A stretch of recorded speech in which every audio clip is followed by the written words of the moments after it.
The card game.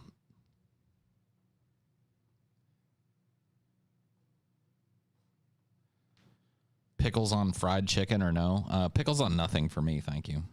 I'm not a Lance Hendrickson, thank you. Yeah, no, I'm not a pickle guy. I typically don't eat pickles. Every once in a blue moon, I'll be having a hamburger that I don't know has pickles on it or something, and I'll eat it, and I'll notice that there's a pickle, and I'm like, you know what, that's not bad. I'm just going to leave the pickle. Every once in a blue moon.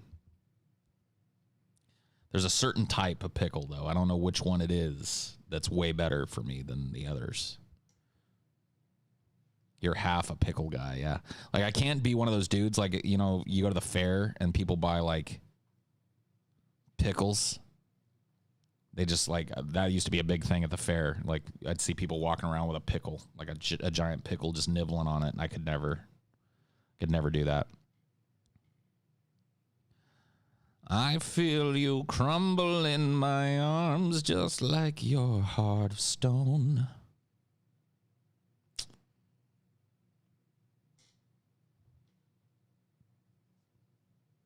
When you hear a voice, do you also kind of feel how it's being generated? It's difficult for me to describe beyond that. Certain voices I do. Like the Smeagol voice, I immediately like listened to it and could feel how it was being done in his in you know, with his vocal makeup and shit. Sometimes I can't. You know, it just depends. Post Malone was basically a rock guy who settled for hip hop. I think that's kind of undercutting him a little bit. Post Malone is a multi-talented, kind of multi-genre artist. And I don't think he settled for hip hop so much as brought his rock and roll sensibilities to it. Post Malone's albums, as time has gone on, have drifted further from trap and closer to outlaw country and alternative rock. So I think that you're undercutting Post a little bit by saying that he's a rock guy that just jumped on the fucking bandwagon. I think that he kind of changed the game a little bit. How are accents and voices different? For me, they're really not. My accent work is largely like, and this is just a sign of it being a bad, like me not being great at accents, but it's largely based on me creating a character for that accent. So my stupid Australian guy, the ominous, "Oi, how's it going there, mate? Can you bum us a ciggy? Got a lighter? Oh, yeah, mate. Tops, mate. Thanks, mate." You know, I can't really do an Australian accent unless I'm doing that, mate. And then my English accents, you know, I've got a couple of different really bad ones. My posh one, I kind of have to put on the, "Oh, and then we went down to the county fair, and despite the fact that the hoi polloi were out in hordes, we had a wonderful time there, didn't we, Eustace?" "Oh, yes, we did indeed." And then, you know, like my stupid, like, you know, kind of more Cockney guys. "You know what it's like? It's like the Americans don't understand that we gave them everything that made them great. That's what makes me angry about the Americans more than anything. It's like they look here at England and they think, oh, we escaped from you, but really what you did was you took all our good ideas and took it to another place. At least that's the way it is in my opinion."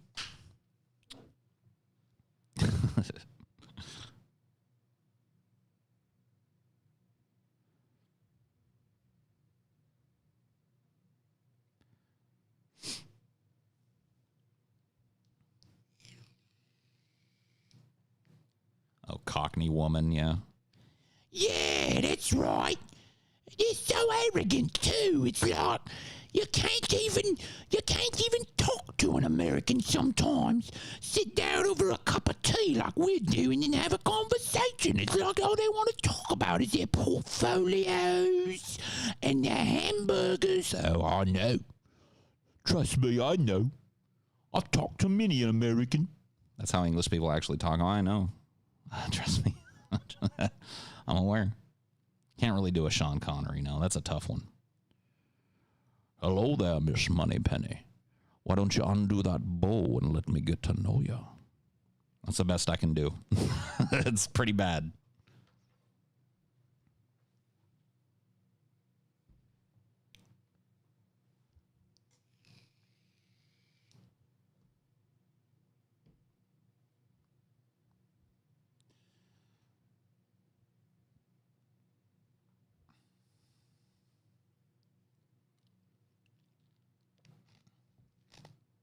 Pinhead's voice. To be fair, Americans do talk about cheeseburgers a lot. Well, of course we do, because they're fucking delicious. You got to be careful at these hours. The Brits are awake. Yeah, that's true. I'm surprised the chat. Maybe I'll go to live chat over here and see if there's any salty Brits happening.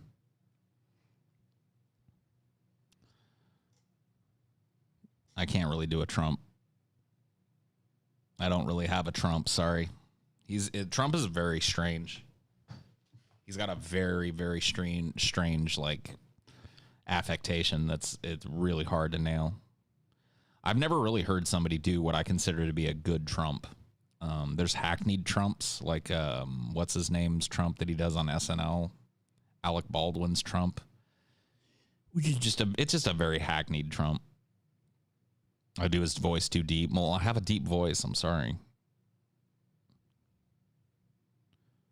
Can you do a Baron Vladimir Harkonnen? Sure, why not? I mean, there's not really a standard Baron Vladimir Harkonnen voice, so it's up to interpretation. I could find some Harkonnen speeches. Let me see. Let me see if I can find a Baron Harkonnen speech.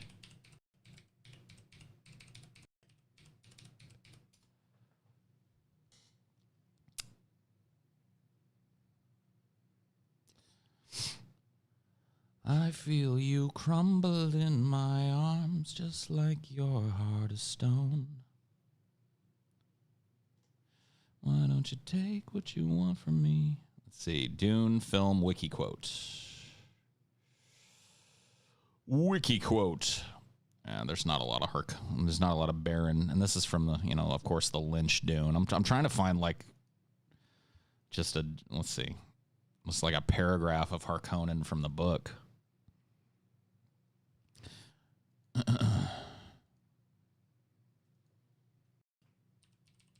Let's see.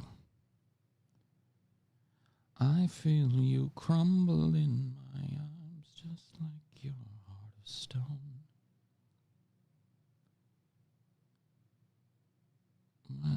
Baron Harkonnen quotes. Harkonnen quotes. Okay.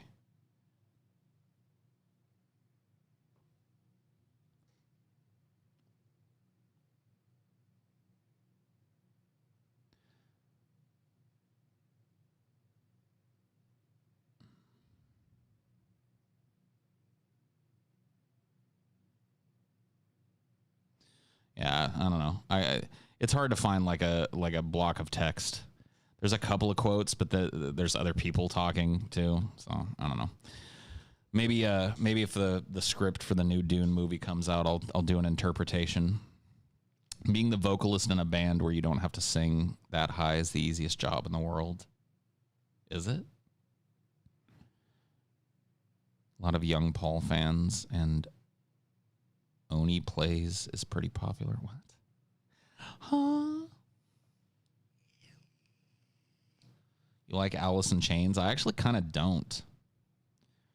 I used to get in fights with one of my friends back in the day because he was a big Lane Staley guy, big Lane Staley fan, and I just kind of found like his shit kind of grating. Like his voice, like he had a really like interesting voice, but I found it a little nasally and grating.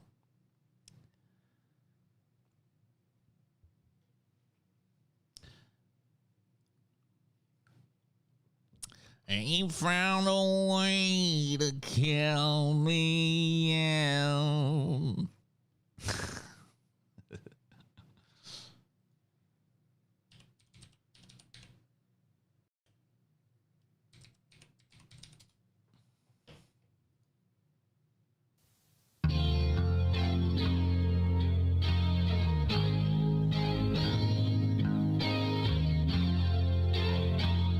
gonna make me do the ooze too? I hope not. I don't know if I've got it. Nope, I don't.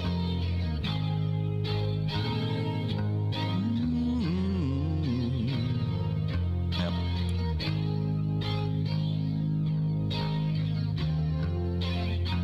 Yeah, I'm supposed to be doing the ooze here, but I can't.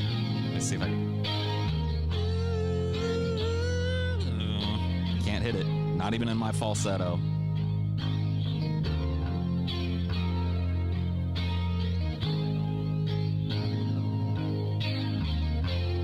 This will be copyrighted for sure, you think? I'll sound just like him. Ain't found a way to kill me yet. Eyes burn with sting and sweat. Seems every path leads me to nowhere.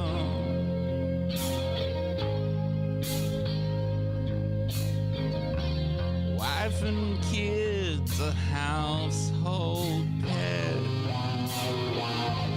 Army green was no safe bet.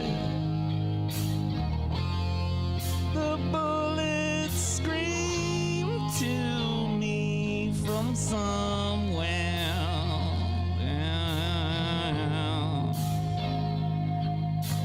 Here they come to snuff the rooster. Oh yeah.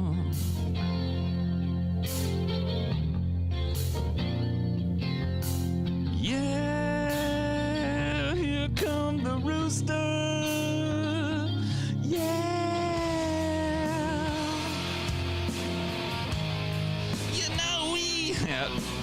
not gonna be able to do it. Sorry. Can't do it. Yeah, it is a good drop though. It's not a bad song. I just heard it too many times, you know.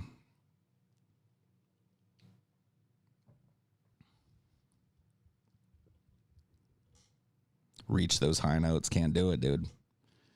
Just not in my range, man. Sorry. Just can't be done. Sounded more like Smashing Pumpkins, yeah. I like pretty much every other song on that album more than Rooster. I kind of agree. I have a decent falsetto, but there's not a lot of range to it. What's with the Uruguayan flag? I don't know. What's with you?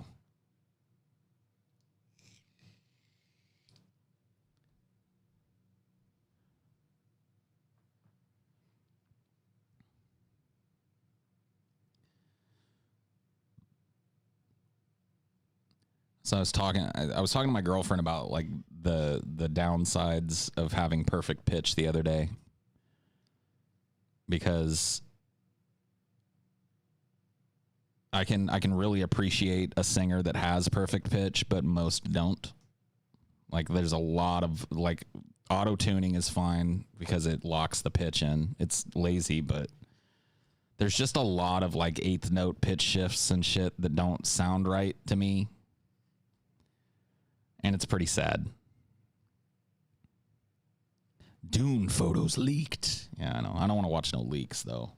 I don't want to spoil myself. I'm waiting for that fucking trailer to drop. Weird Al does have perfect pitch. Like, having perfect pitch means you can land pretty much, like... I can't read music. I'll tell you that right now. Like, I don't read sheet music.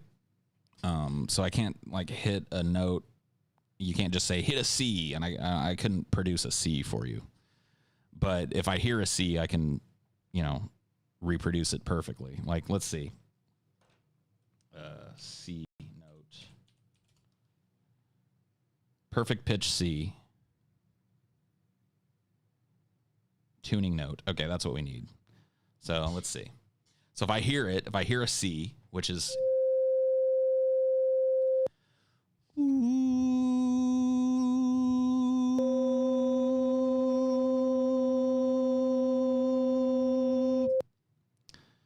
pretty easy. Tuning note G. Can I hit a G?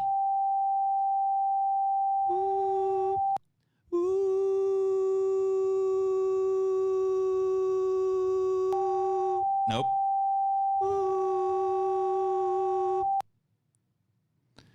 Beep. Yeah, a little bit flat. Later, Paul. Have a good night or morning. That one's a little high. Can I do an E? Recreate a note without reference. Well, yeah, but I can do that. Like, for example, I can start singing, like, you know that "You Got a Friend in Me" song. I can sing that in the exact key, and without hearing it. You got a friend in me. You got a friend in me. Go look it up. There's the key. Can you do Cat Stevens? No.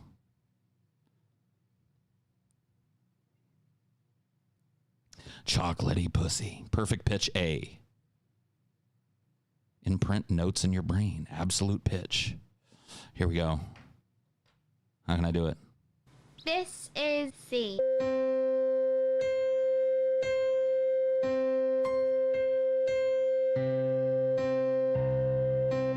C. C. C, senor. You like doing E's? B flat. F sharp. F sharp. Sharp F.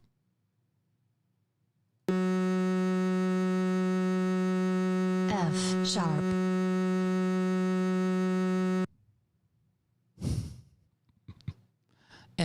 F sharp.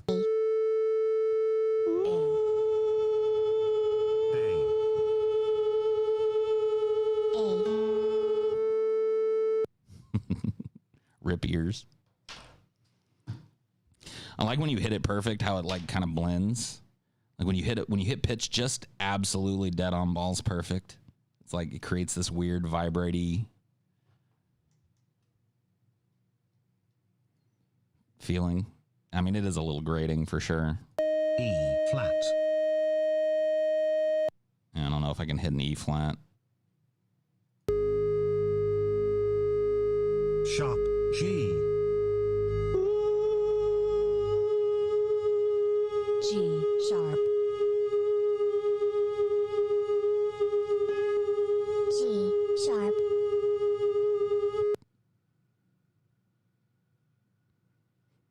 Sounds a little strange, but it feels good. It feels good to lock in on a pitch. Ooh. You're not tone deaf, but you're... no, I know. My voice is way out of practice. I sang in chamber choir in high school.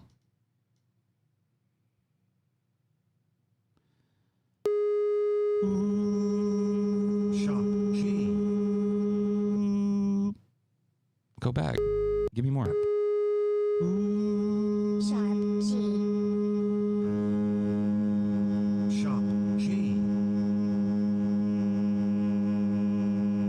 G sharp.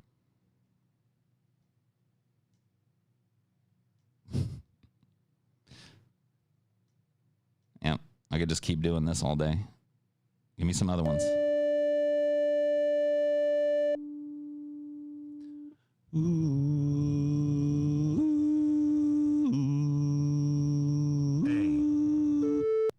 Let's go back to that one. D.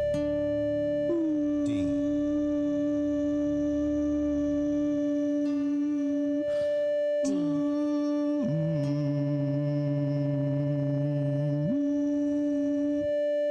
This is a tough one. Yeah, hitting the brown note, dude. What is the brown note?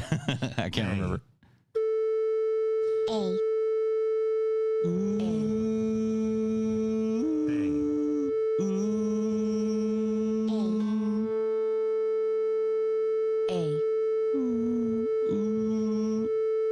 A. Quit talking. You're fucking me up. Are you shitting now? D.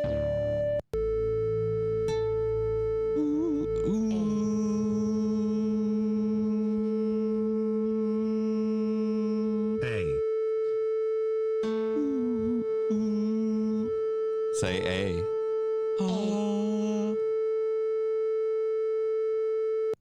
Sharp G. Oh, that's a tough one.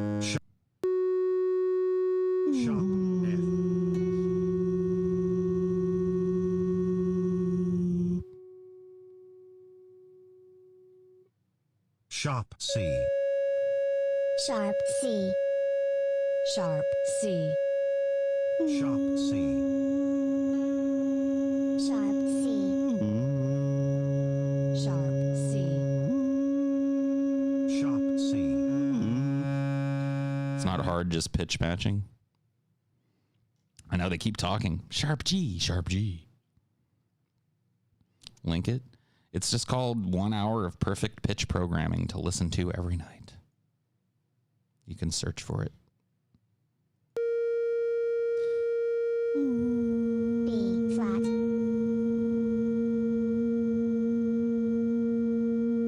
Flat B.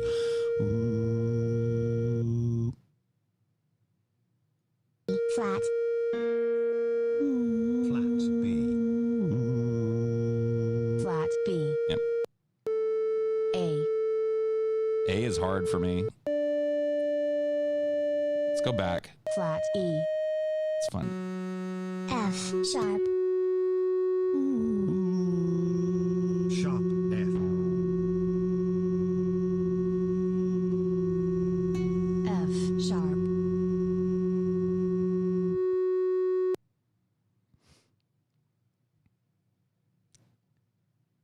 The B sharps, the A. The A, I think, is one of the toughest to reproduce for me. E's are hard as well. E. E.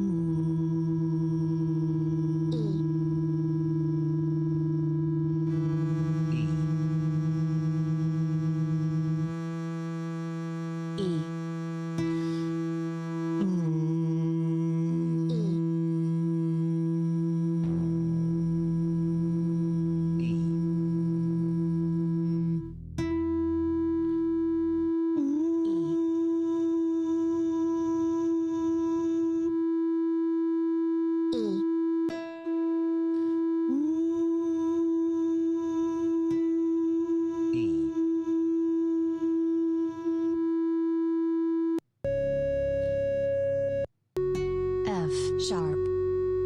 I've done an F sharp. F.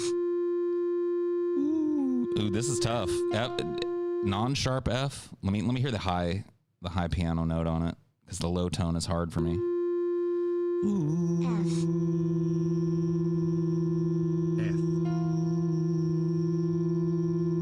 F. F. Makes it sound like.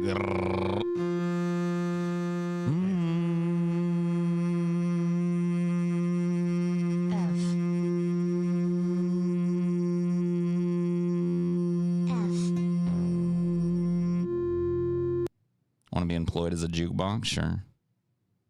Can I do a G? G.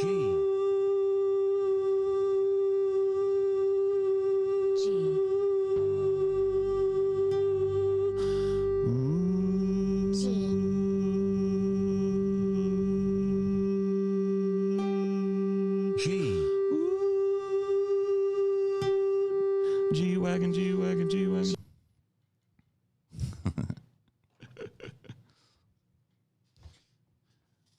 It's probably like 5 people still listening.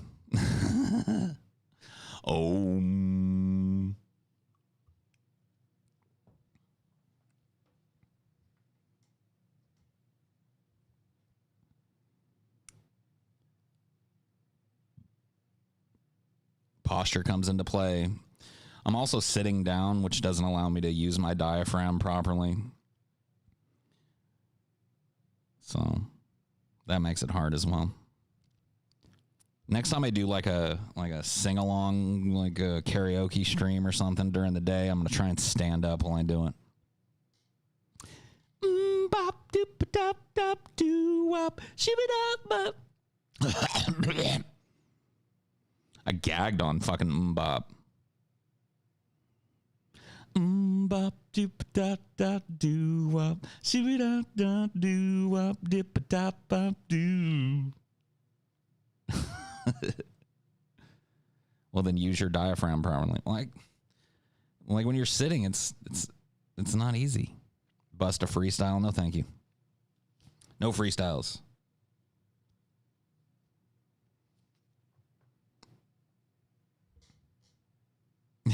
Paul, break out into a 4-piece Beatles-esque harmony while doing Gurgi, Porky Pig, Voldemort, and Marvin. Okay. If you ever watch a singer perform while they're sitting and they nail a belt, be impressed, you plebs. Yes. Holy diver. Hey, I can't do fucking Ronnie James Dio, dude. Nobody can do fucking Ronnie James Dio. Do a fart in perfect pitch. That's the brown note right there.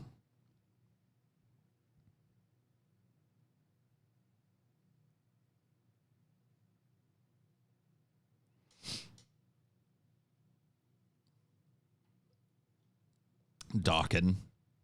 What's with all the fucking... Oh, yeah, that's right. The Europeans are awake. That must be why all this hair metal is... Dio is proof that it's possible to make it if you're a dwarf, yes. Holy diver. Dun, dun, dun, dun, dun, dun, dun.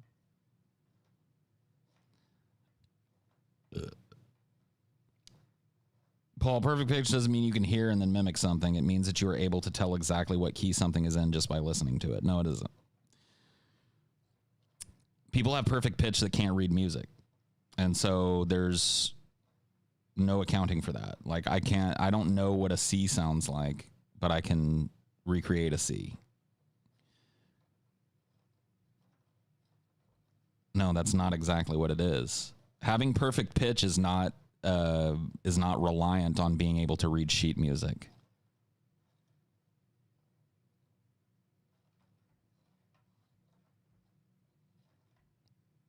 Perfect pitch does not require somebody to read sheet music. You're saying that in order for me to, or anybody to claim to have perfect pitch, you should be able to say F. And I just go, ooh. Like that requires reading sheet music.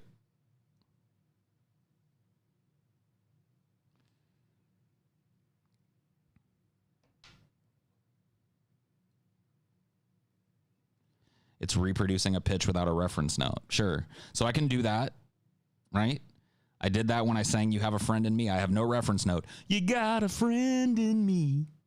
Dee-dee-dee-dee. You got a friend in me. Dee-dee-dee-dee. That is the exact pitch of that song.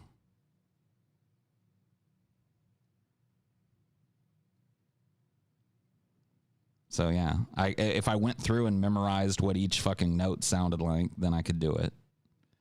But your contention that in order for somebody to have the perfect pitch, you have to be able to go G, and they immediately know what a G is. I don't read sheet music. I don't know the difference between a C and a G in terms of tone.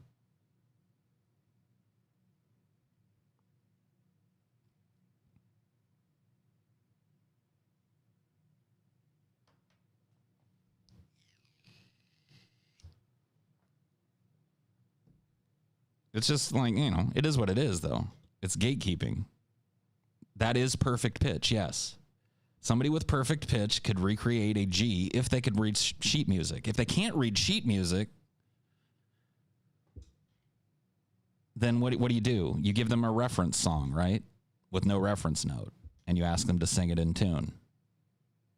So pick a song. Pick a song that I would know, and I'll sing it in tune. Wouldn't that be the same way to test it? We can even check it. I'll play a little bit of the song and see if I'm in tune. I might have to like drop it down an octave, but I'll be dead on. So like name a song. I don't have a reference note.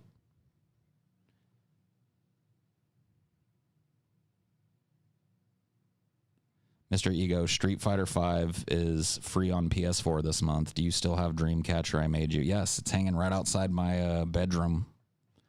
I've got the Dreamcatcher, buddy. Thank you for the $4.99 and thank you for the Dreamcatcher.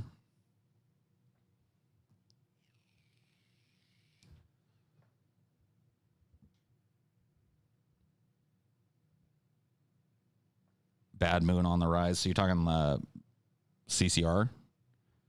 I'm going to have to drop it. I see a bad moon rising. I see trouble on the way. Don't go around tonight, 'cause they're bound to take your life. There's a bad moon on the rise.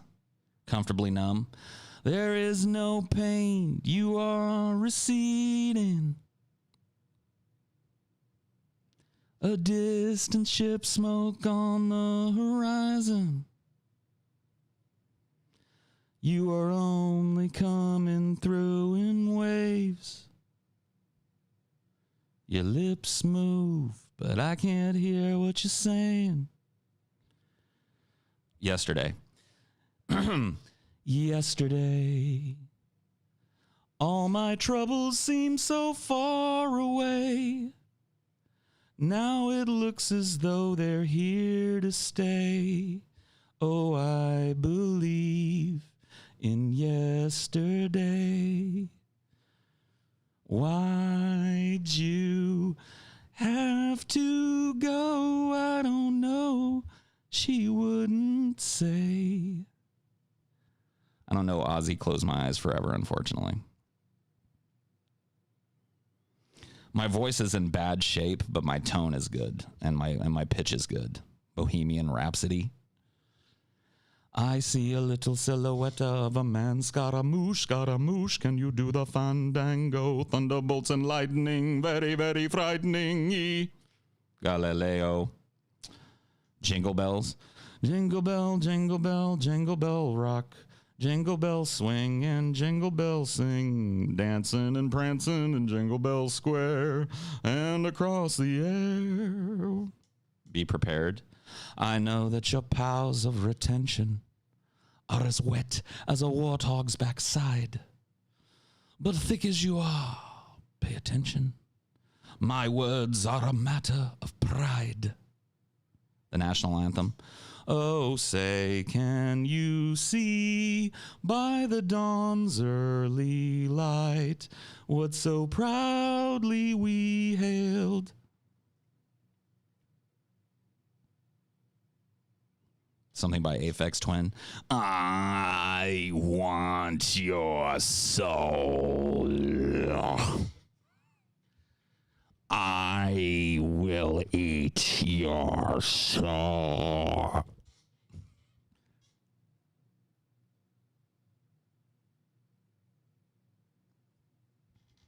Ooh, ooh, don't do do do don't no. Ooh, ooh, don't do do do don't do. Ooh, ooh, don't do do do do do. Ooh, ooh, don't do do do don't. Okay. I don't know the words to Hallelujah, unfortunately. Like, I'll just look it up. You want the Leonard Cohen drop version? I'd heard there was a secret chord that David played and it pleased the Lord, but you don't really care for music, do you? Well, it goes like this, the fourth, the fifth, the minor fall, and the major lift, the baffled king composing hallelujah.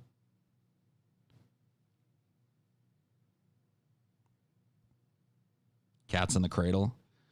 How does that one start? I mean, I know the chorus. Cats in the cradle and the silver spoon, little boy blue and the man on the moon. When you coming home, son, I don't know when. We'll get together then. Now, you know we'll have a good time then. Phantom of the Opera. In dreams she came to me. In song she came. Bum bum bum bum bum bum bum bum bum bum. The Phantom of the Opera is here. Inside your mind. Dun, dun, dun, dun, dun, dun. That's a badass song. And I think to myself, what a wonderful world.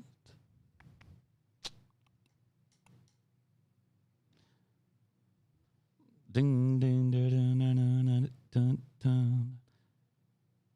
On the first day of my journey, my skin began to turn red. There were plants and birds and rocks and things. There were sand and hills and, yeah. See, I've been through the desert on a horse with no name. It feels good to get out of the rain.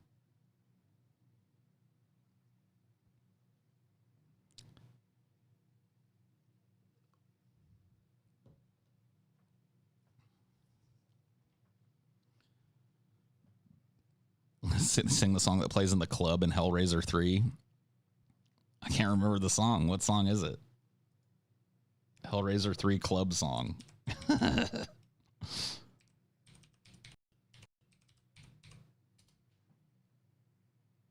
The Boiler Room Massacre. Is it playing during this? No, it isn't.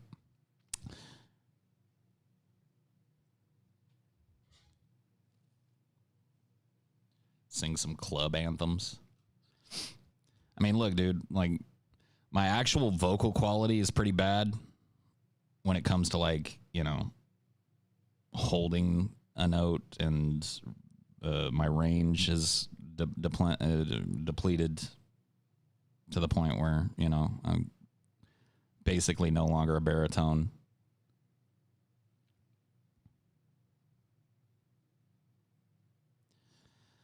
I might have to drop White Iverson down, but it's, I got me some braids and I got me some hoes. You know how I do it, I'm on my toe. Oh. Bitch, I'm flossing on you this often. No, no, we're talking. I mean, 1 in a Million. I don't know 1 in a Million by Aaliyah. Underneath the Bridge. Gucci Gang that's a rap song. I don't know if I know Stars well enough from Les Mis, unfortunately. I can't picture it in my mind, so I can't sing it for you. Paul, would you put your ass in cryo? My ass? Just my ass in cryo? Probably not.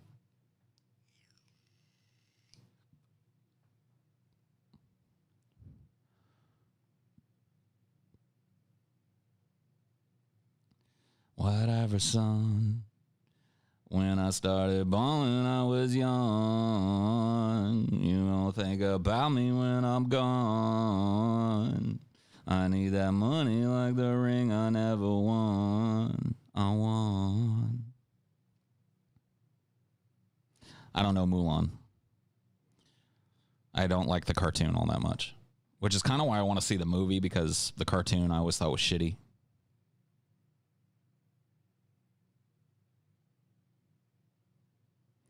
They said I would be nothing. Now they only say congratulations. Worked so hard, forgot how to vacation. They ain't never had the dedication. People hate and say we fading. Or what's he say? People hate and say we changing. Look, we made it. Yeah, we made it. They was never friendly. Yeah. Now I'm hopping on the Bentley, yeah. And you know I gotta have it, yeah. For the money I'm a savage, yeah. Got me icking like an addict, yeah. Can you whistle?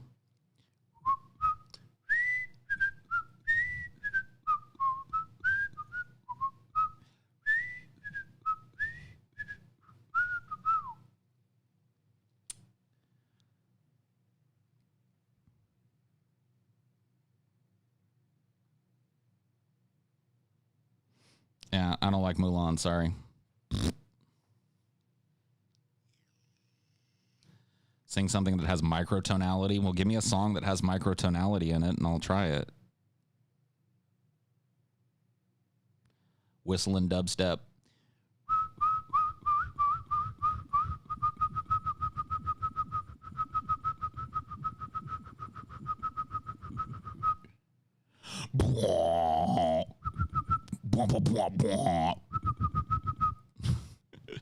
There you go.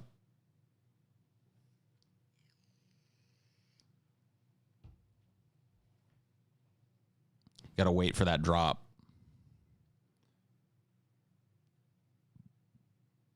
The End by The Doors has micro tonality. This is the end, my only friend, the end.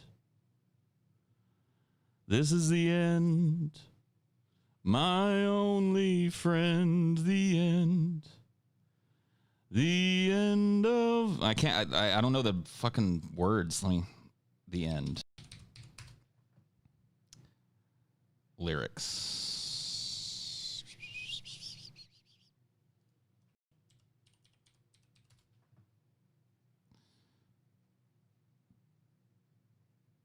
No safety or surprise, the end. Yeah. I haven't heard The End in a very long time. Give me another one. Jim Morrison did have a pretty cool fucking scream.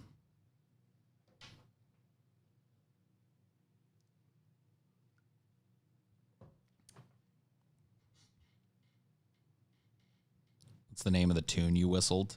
That is the theme song to the Andy Griffith Show. Take me down to the paradise city where the grass is green and the girls are pretty. Oh, won't you please take me home? Wow. Wow.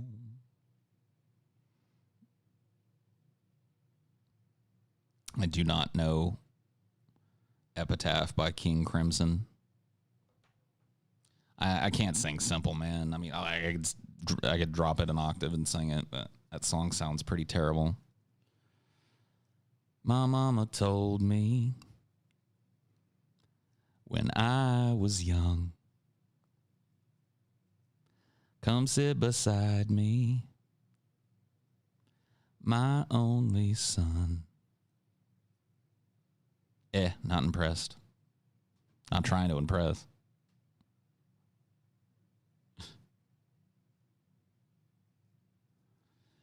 Damn, I love some old Skinnerd. Who doesn't, dude? I thought I did remember that whistled tune being in a classic black and white sitcom. Yep. Well, it was.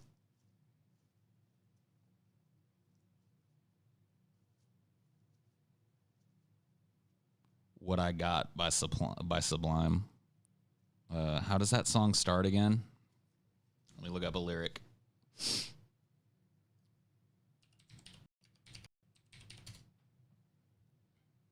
Yep. Early in the morning, rising to the street, light me up that cigarette and I strap shoes on my feet. Dee-dee-dee-dee-dee, got to find a reason things went wrong.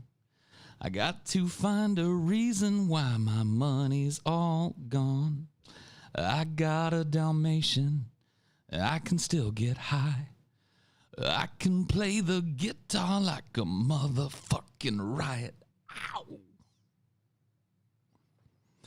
Do do do do do do do do do do do do do do do do. Well, life is too short, so love the one you got. Gold Digger. Why are you guys like calling out rap songs?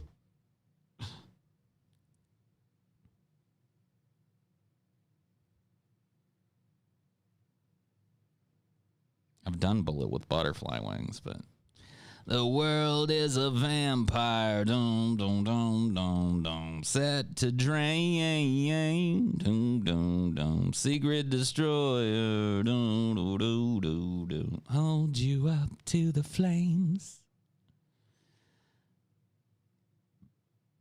Trying to bait me into saying the N-word. Oh, okay.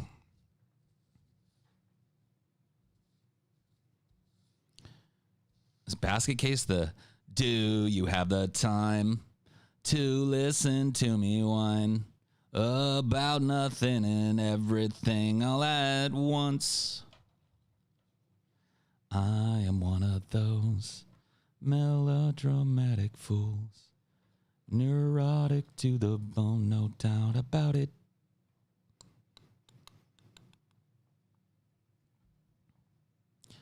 Don't know Drunken Hearted Man by Robert Johnson, unfortunately.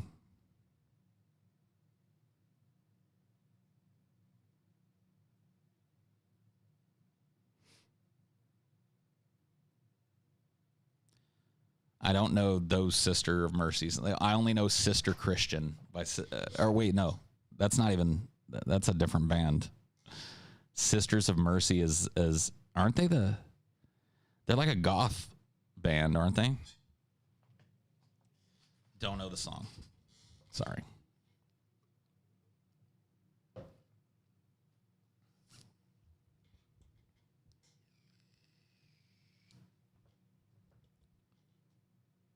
My Own Summer. Dun dun dun dun dun dun dun dun dun dun. How does that fucking song go? My own summer. Shove it, shove it, shove it. That's all I can remember. Non en non, sträck luftballon. Icken flucken, dugen hagen, schlägen hagen, hagen das. Non en non, sträck luftballon. Dum, dum, dum, dum, dum.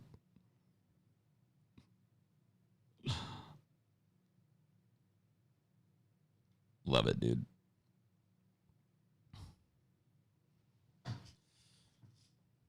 Good old Haagen-Dazs.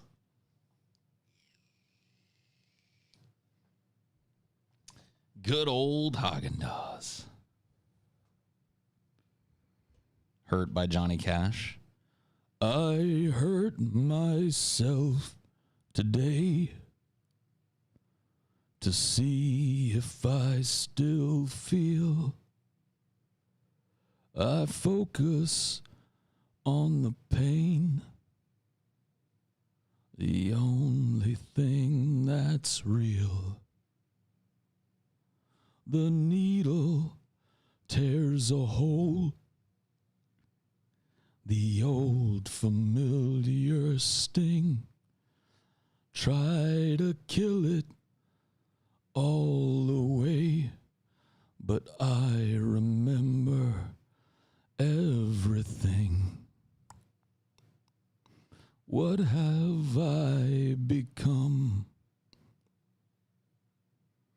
My sweetest friend.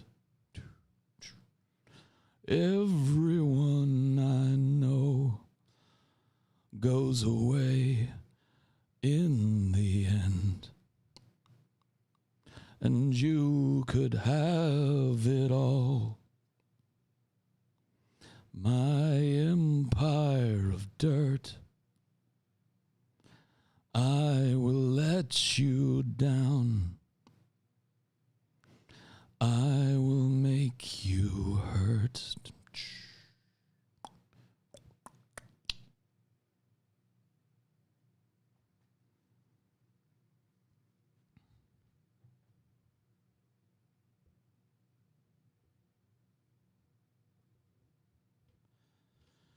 I'd have to drop the man who just sold the world, unfortunately. Da-na-na-na-na-na-na. We passed upon the stairs, spoke the words, and then it came as no surprise. He spoke into his eyes. I thought you died alone a long, long time ago. Is there a Kermit version of Hurt? I've never heard it.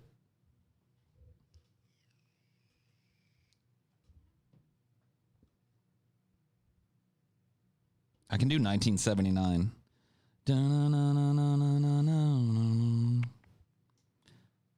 How, I don't know the words though. 1979. I think I actually tried this. I can't hit the high note, unfortunately. Shakedown 1979. Do do do do do do do. Cool kids never had the time. On a live wire right up the street, you and I should meet. Yep. That's that one. Aha, Take on Me. Yeah. Pick the hardest song in the world. It's probably not the hardest song in the world, but man, that's a high-pitched fucking song. Let's see. Sad, Kermit, Hurt.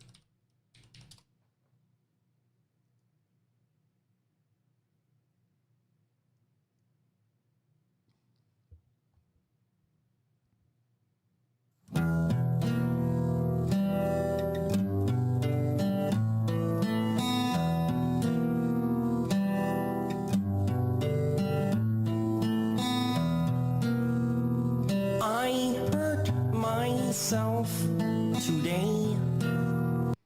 I do a better Kermit than that. Let me just do this. Fuck it. I'll just do the whole Johnny Cash Hurt in Kermit voice.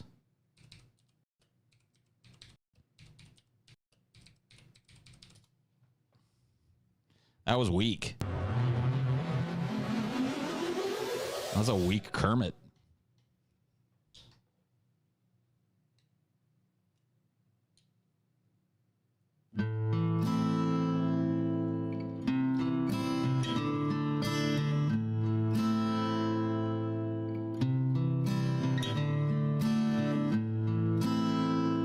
I hurt myself today to see if I still feel. I focus on the pain, the only thing that's real. The needle tears a hole, the old familiar sting. Try to kill it all away, but I remember everything. What have I become? My sweetest friend. Everyone I know goes away in the end. And you could have it all. My empire of dirt, I will let you down. I will make you hurt. Kermit, Kermie, why? Why are you so sad? I wear this crown of shit upon my liar's chair, full of broken thoughts I cannot repair. Beneath the stains of time, the feelings disappear. You are someone else. I am still right what have I become? My sweetest friend. Everyone I know goes away in the end, and you could have it all. My empire of dirt, I will let you down. I will make you hurt. If I could start again 1,000,000 miles away, I would keep myself. I would find a way.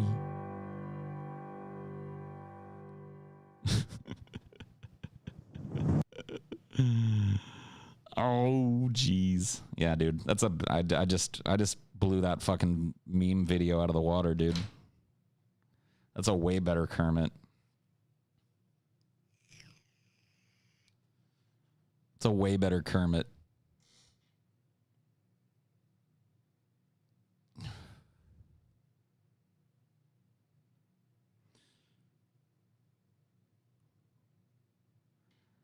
Didn't know Jordan Peterson could sing. Now you know. Now you know.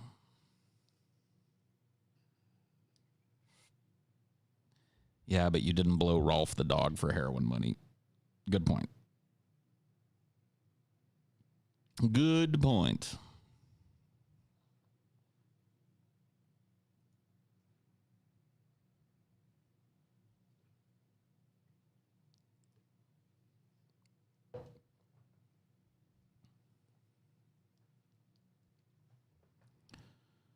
Seth MacFarlane does a great Kermit. Yes, he does.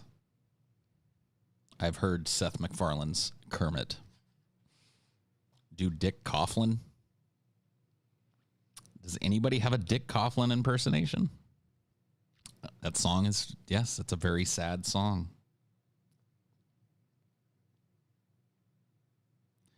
Jordan Peterson was addicted to drugs, so it's actually fitting. Sure. Ray Romano's hurt. Yeah, it did kind of sound like Ray Romano. Deborah, come on. Oh no, Deborah.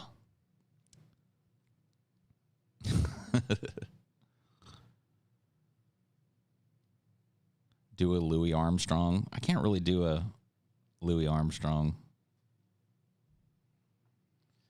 At least not without full voicing it.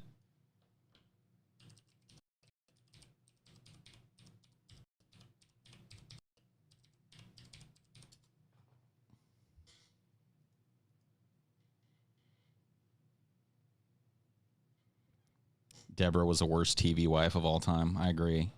I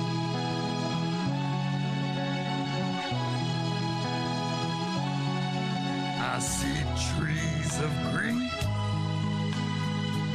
red roses too. I see them bloom for me and you. And I think to myself, what a wonderful world.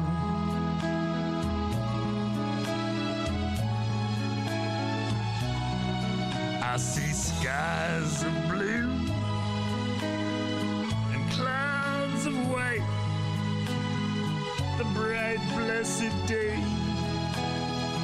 dark sacred night, and I think to myself, what a wonderful world.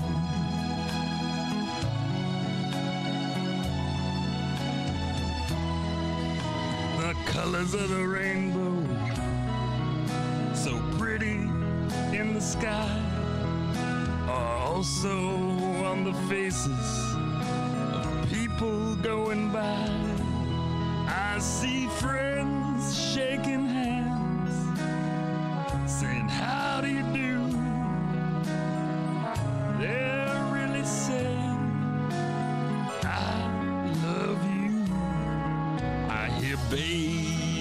crying.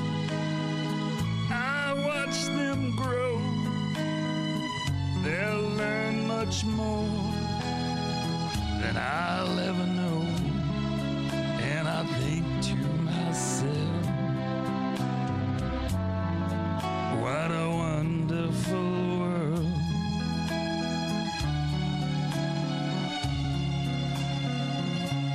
Yes, I think to myself, what a wonderful world.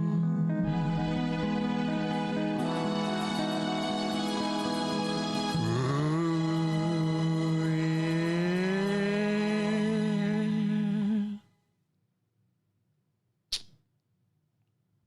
There you go. That's my best Louis Armstrong.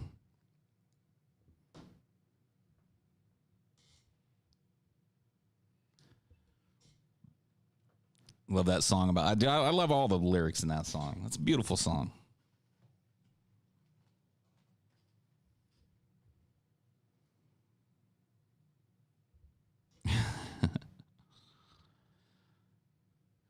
Oh man, what a day! It is a great song. Louis Armstrong will straight up make me cry sometimes, dude. Basin Street Blues. That song. Waterworks, baby.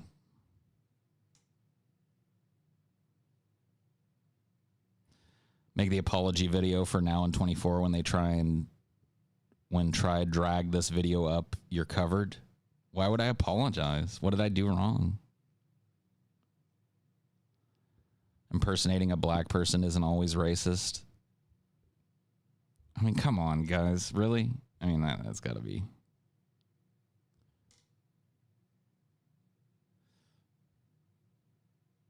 When it started, I wasn't sure if it was him or you singing, and that's a good sign. Hey, there you go. Oh. There you go. That's reaching. Yeah, it's reaching. It's a little bit of a reach. One sec.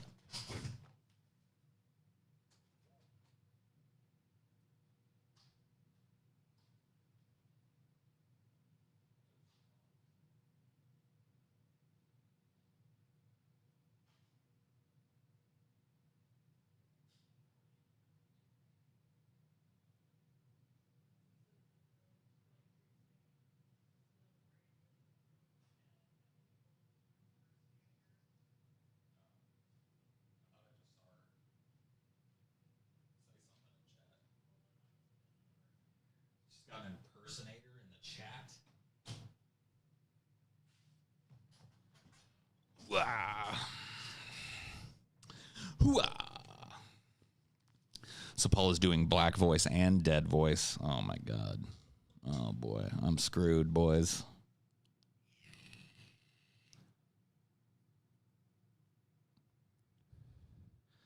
Bro, you just posted cringe.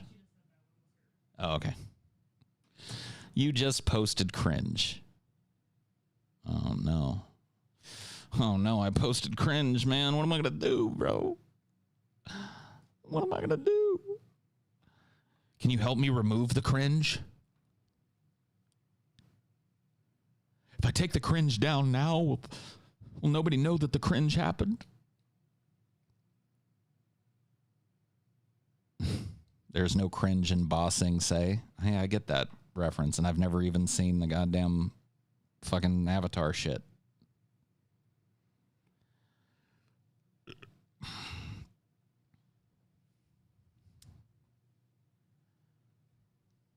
You just posted cringe, bro.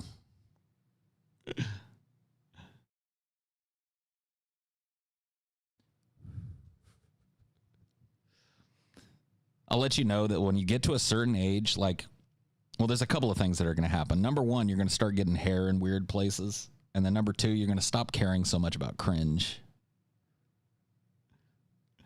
It's slowly but surely just kind of, you know what I mean? You got a rough patch ahead. You got a rough patch ahead of you. You got a rough patch of hair that's about to start sprouting.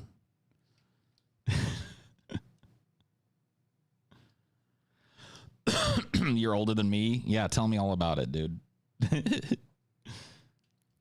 Daggone kids and their cringe. Everything's cringy. Feast on the dead black voice cringe.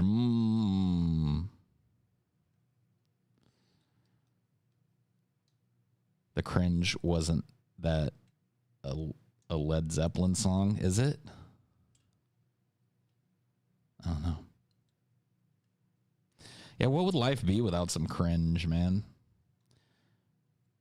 People think everything cringy is the most cringeworthy thing. Yeah. Cringy. Louis Armstrong was actually a white guy in blackface. Oh, well, in that case, then I didn't break any rules.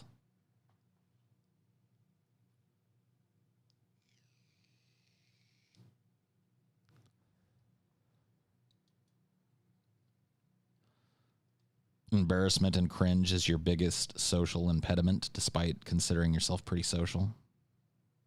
Cringe happens, dude. What are you going to do? Social awkwardness is cringe, and cringe happens. What are you going to do? Saying something is cringe is also cringe. That's kind of true, too. It's become cringy to say that something is cringy. Yeah, cringe happens, man. You just got to roll with the cringe. Yeah, it's all a part of growing up. Keep the hair well maintained if you plan to keep it. I love the advice. I love how just like somebody's watching me and they're just like, I'm going to give this dude advice about his hair right now.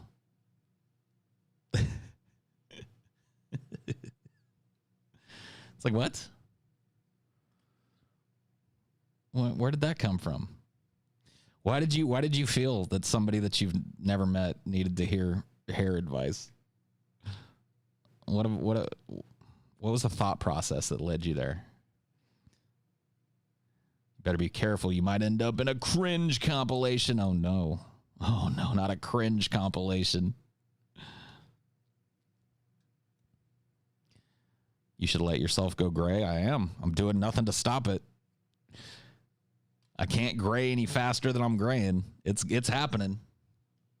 At the temples, the beard, got a little streak of gray here in the chin. You see it there? Right here. See it there? Oh, yeah. It's all gray. It's graying up. The temples are real bad, too, like up here. It's hard to see in my multicolored lights, but I'm graying up. I'm graying up and I'm graying out. You've cringed your last cronge.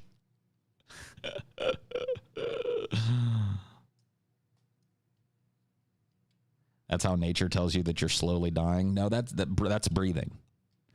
Just think about that. Every breath that you exhale, you're exhaling a little bit of the energy that you have left. That's how nature reminds you that you're dying. Every exhale, a little bit of your life force leaves your body with it. Think about that. Have fun sleeping tonight.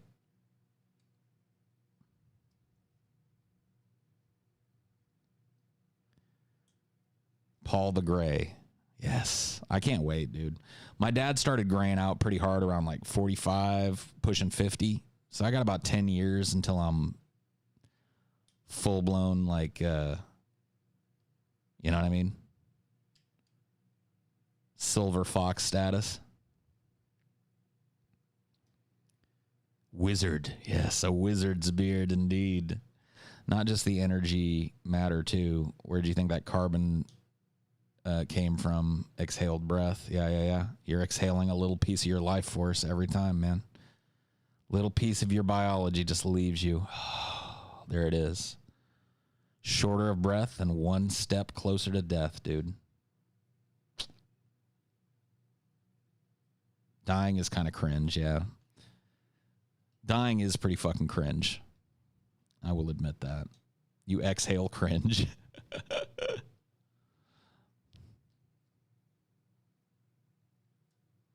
Bela Lugosi said to Betty Boop, "You've booped your last boop." Oh. You want to die cool? Me too, man. That's why I want to fuck a volcano.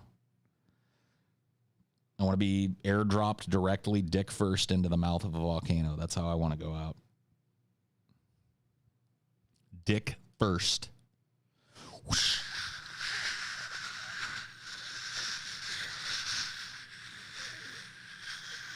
Plump. End of Paul.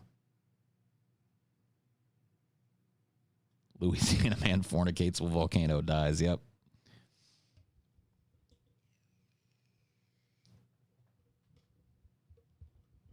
That's how I want to go out, man. I've always found volcanoes incredibly attractive. Paul, who is you waifu? I don't have a waifu. Well, I guess I kind of do. What's the chick's name from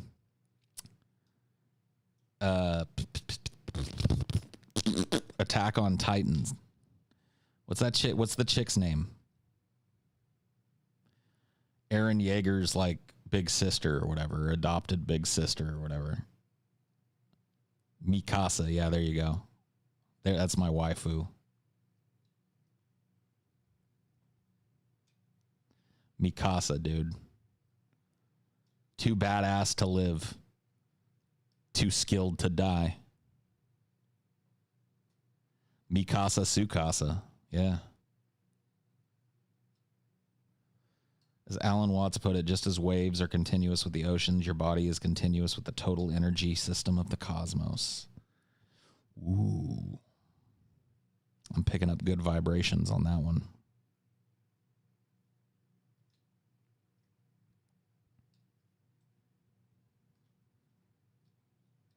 You get the DMT surge before you hit the lava. Yeah.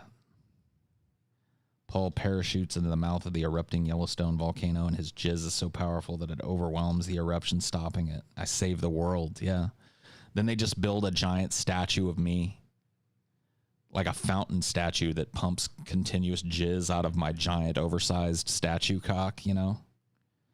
And people come and worship at it and leave wreaths thanking me for saving humanity. That'd be great. Just me standing there with my hands on my hips, like giant, oversized, obviously bigger than my real dick was dick, hanging out, and then just like jizz, you know what I mean, into a fountain. That's how you know that you've made it. That's how you know that you've lived a human life that's worthy of remembering. Yeah, people come to like hang wreaths on the wiener. Bathe, load beard themselves. they get into the cum fountain and they load beard themselves with it.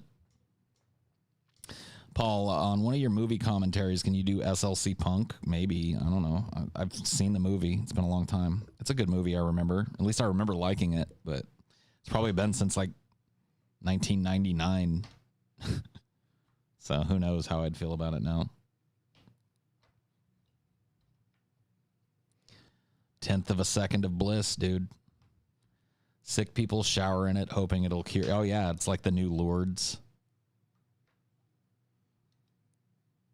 Yeah. Why can't DFF do commentaries on horrible stuff that won't upset copyrights like Swamp Ape and that shit? We can. The problem is that there is a dearth of that type of content. So when TJ and I first started doing the Cynics versus Cinema shit, we found a bunch of these like fan-made movies, very super ultra no budget type of films, and finding one that's actually interesting enough to do a commentary on is pretty hard.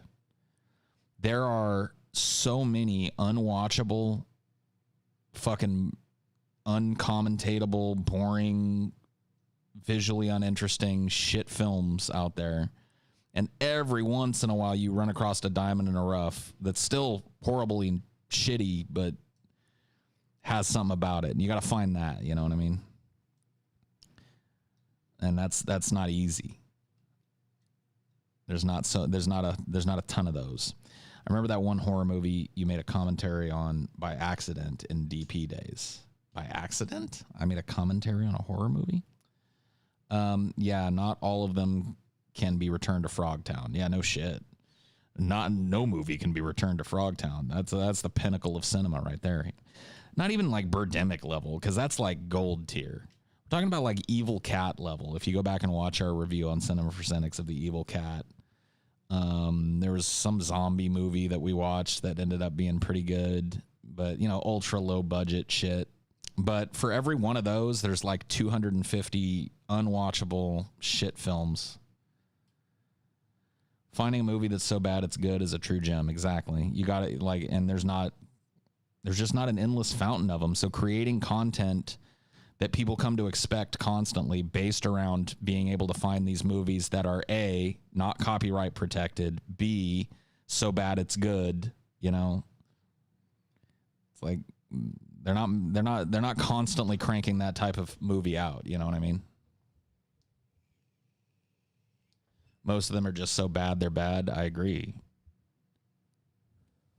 Recreate the Evil Cat with Cricket. He does that himself, dude. Cricket is a ninja. He is a sneak ninja, and he will pounce you and do you a spook. God's Not Dead commentaries were amazing. Yeah, I mean those are good examples of so bad they're good type of movies, or at least so bad they're good for commentary type of movies.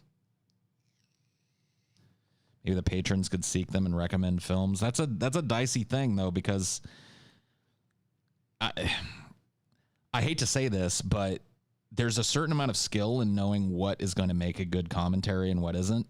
And people might just find like the shittiest shit, you know, and they'll send it to you. Oh man, you got to do a commentary on this one. And it turns out to be one of these absolutely dry cat turds of a movie. You know what I mean? That has no passion went into it. No, there's nothing, you know, it's not so bad it's good. It's just bad. You know, there are people that just want to throw you. Like we used to get that all the time back when we were doing Cynics versus Cinema a lot. People would be, oh, you got to watch this movie. And I'd go check it out and skim it. And I'd be like, this is horrible. It's a snooze. You can barely hear it. It's like, you know, as the dude that's going to be doing the performance, I kind of have a feel for what's going to be good and what's bad when I skim a movie.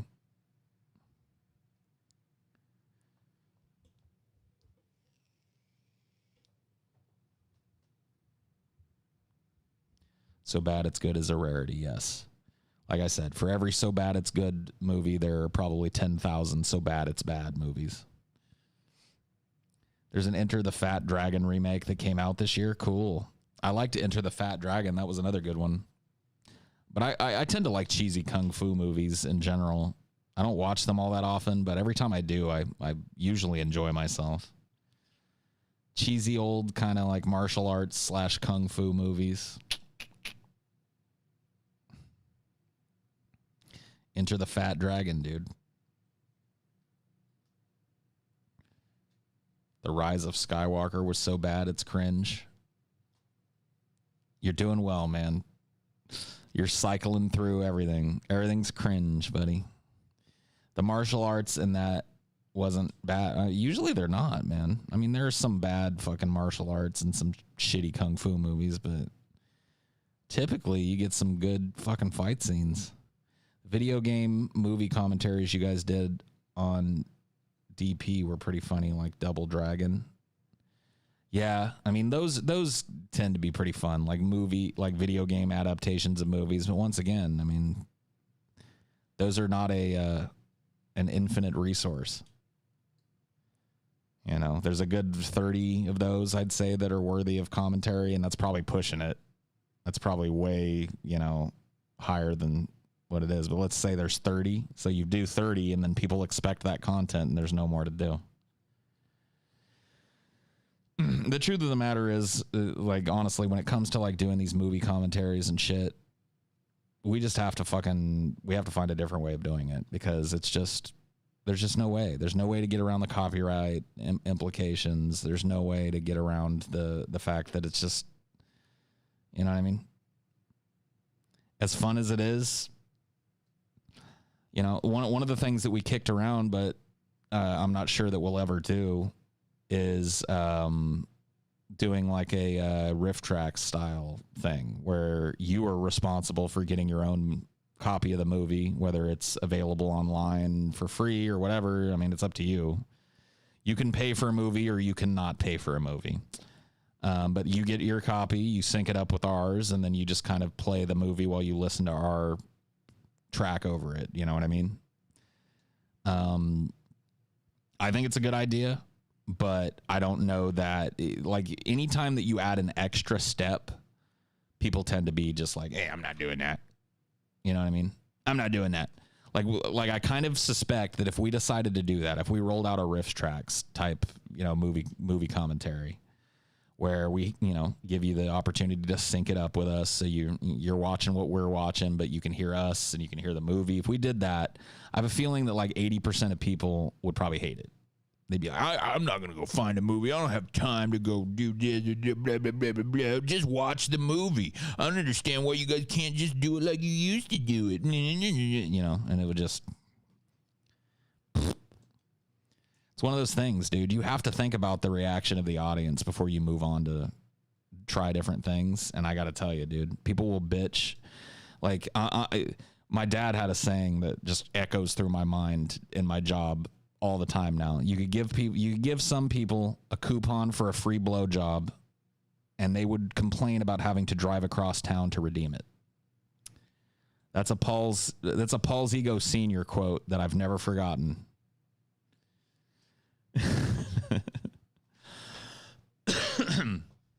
There would be a few people that would do it. I'm sure there would be a few people that would do it, but they would be outnumbered by people that are like, this is not what we wanted. This is not what I signed up for. I did not want you guys just watch the movie. Why do I got to go find the movie? Blah, blah, blah, blah, blah. You know, I can just hear it already. It's just the way it happens.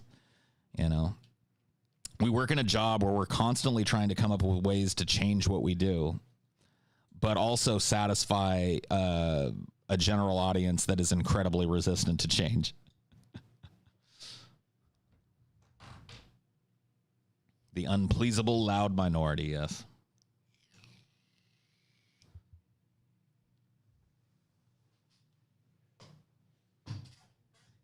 No, it's true. Write that shit down, man. You give some people a coupon for a free blowjob, and they will bitch about having to drive across town to redeem it. The audience should not determine the creative decisions, in my opinion. Well, I mean, in a perfect world, sure, but I mean, you got to consider your audience for sure. I mean, if you start, you know, if we change something up about the show and half our patrons left and our audience was just like, boo, we fucking hate this. No matter how much we love it, we got to do what they like, you know? It's a dance. It's a dance that I think that a lot of fans thinks is weighted more heavily on their end than it really is in reality. At the end of the day, it's our job to come up with things that you don't know you want, you know? So there's that. That's really the kind of like the ongoing entertainer's job is not to necessarily give the audience what they want, but to find things that they didn't know they wanted in the first place. But in doing that, you know, you got to take risks. And sometimes you think something's really great and it gets shitty views.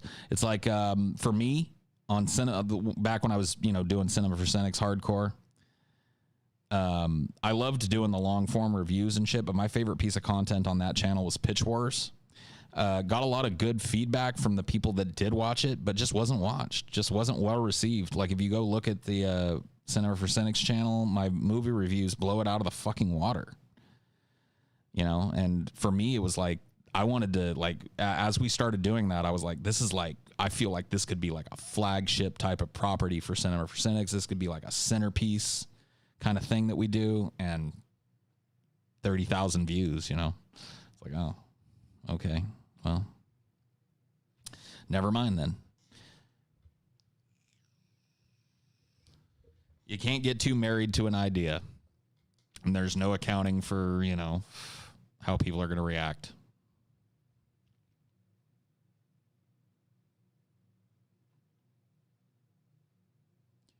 Never understood why Pitch Wars wasn't bigger. I mean, it just is what it is, dude.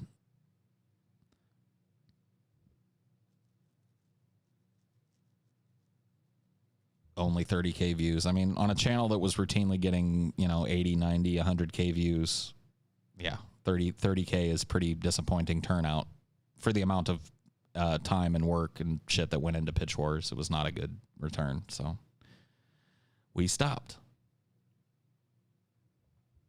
You both had bad alien ideas? Fuck off. Get out of here. Shoo!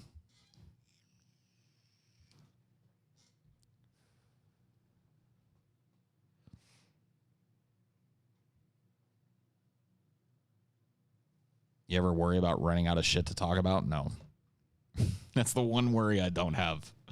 It's not a problem for me. That's never been an issue. I can run my mouth constantly. And, if I ever run out of shit to talk about, I just start back at the beginning and, talk about the same shit again.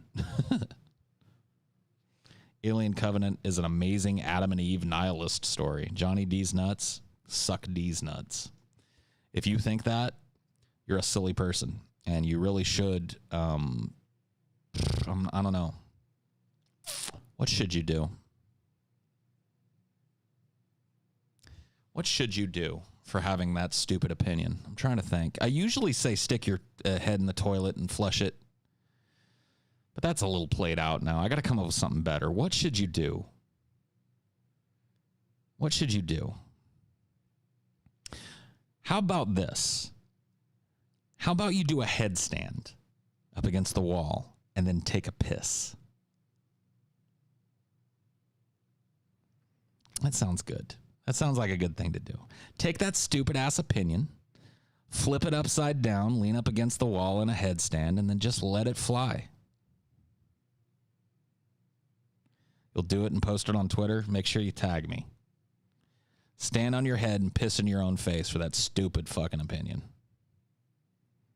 Shove his willy up his bottom and sit down. Oh my.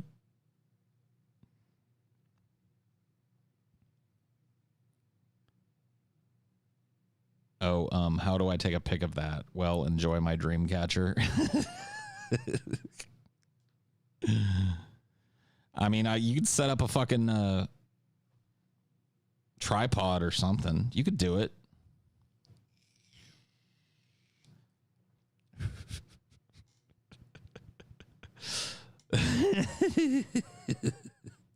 Dude, if you actually do it, you'll be forgiven. You'll be forgiven for having a stupid movie opinion.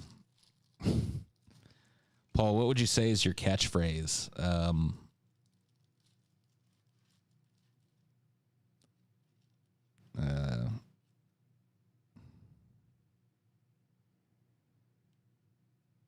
No, I don't know. I guess I don't have. Is dude a catchphrase? Yeah, dude. Or you know what I mean? I think you know what I mean might be my catchphrase. Here's the thing. Yeah. Here's the thing. Yeah. I say that a lot too. Fair enough. Yeah. That's another one. Fart. Yeah. Why not do pitch wars like the Devil's Advocate episode where the two people have pitch ideas based on the movie franchises, the showrunner chooses, and they lose has to buy the winner or something? Because that's basically just pitch wars, which didn't do well. I don't know what to tell you, dude. Like, we might try it again at some point and try and do it in a different format and see if it works or something. I'm not saying it's like we both loved doing it, but the proof is in the pudding, you know? Paul, do you lose a lot of hair? Like when you brush it, does a bunch come out? Mine does. Yeah, when you have this much fucking hair, you know, you're going to get some hair in your brush and shit. It just happens. You do pitch wars as part of DFF? I guess it could.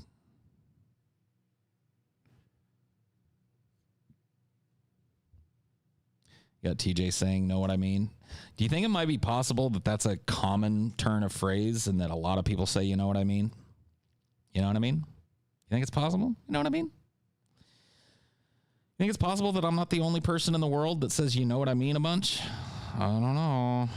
You ever seen the movie Close Calls? No. At least you don't say nah mean. Yeah. Why don't you do movie reviews still from time to time? I thought you were really good at it. Better than most reviewers on YouTube. I may do it in the future. It was a time thing for the most part. You know, I had this giant channel that needed to have all these uploads, and I had this other giant channel that needed to have all these uploads, and I chose. You know what I mean? That's the white Persian. That's the white version of you know. I'm saying what? Paul, would you consider yourself combative at times? I can be. Not necessarily, not as a rule. I'm a pretty easygoing guy, but I can be combative. Your catchphrase is cringe. We can tell. We can tell, dude. Paul is the Dom, and everyone in the chat are his subs. That's right. That is right. Your sign off is somewhat of a catchphrase. What is my sign off? I didn't even realize I had a sign off.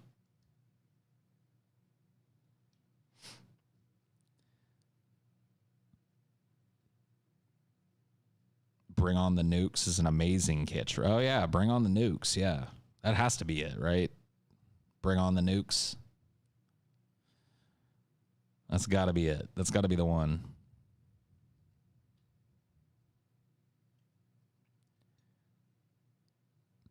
Your catchphrase is what it do. No, that's somebody else's catchphrase that I just use. Peace the fuck out used to be TJ's edgy catchphrase. Yeah, he doesn't peace the fuck out anymore, or not very often, does he?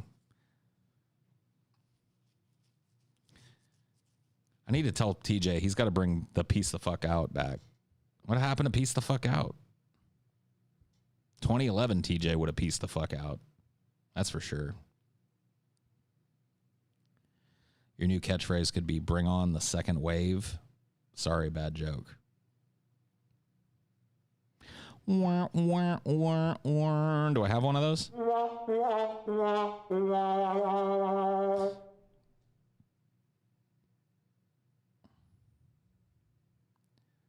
Maybe if I start using it, it'll make TJ mad and he'll start using it again. Like maybe at the end of the shows when we're going, all right, you know, TJ, you know how he does at the end of the DFF shows. All right, that's a show. See you reprehensible pieces of shit later. I'll go like, peace the fuck out. And I'll just keep doing it. Steal it, yeah. I'll steal it for a while, but just to get him to saying it again.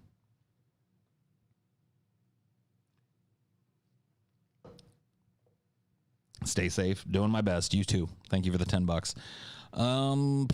Yeah, I think that's about what I've got for you guys tonight. Thank you guys for chilling and watching me post cringe. It's been fun. It's been real, but it hasn't been real fun, has it? Be honest.